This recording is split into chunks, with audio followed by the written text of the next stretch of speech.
Hey there, South Africa.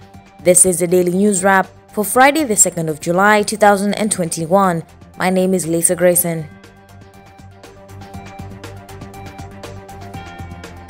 This podcast is kindly sponsored by Bluegrass Digital. Bluegrass Digital, a leader in building digital solutions for your business in Africa. Find out more at bluegrassdigital.com.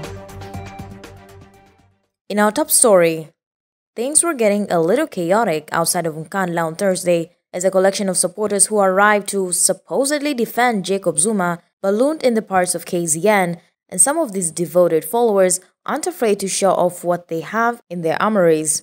A large convoy arrived at Nkandla earlier on the day. Hundreds of supporters have made their way to the village Jacob Zuma calls home.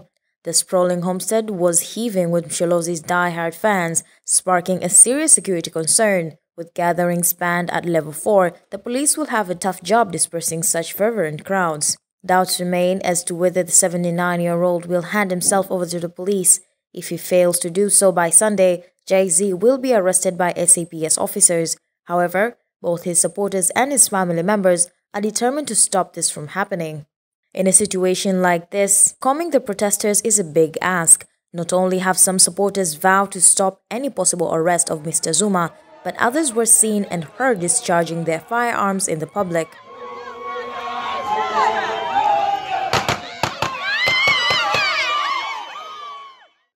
Meanwhile, the Sisonke vaccine trials in South Africa using Johnson & Johnson jabs have yielded some externally positive results for the one-shot inoculations.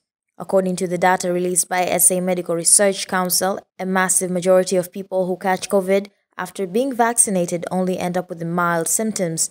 These so-called breakthrough infections in vaccinated persons happen infrequently. J&J jabs have an efficacy rate of 85%, and this is a wonderful number. However, that does still mean that roughly 15% of those jabbed will still be vulnerable to an infection. No vaccine is 100% perfect and perhaps never will be.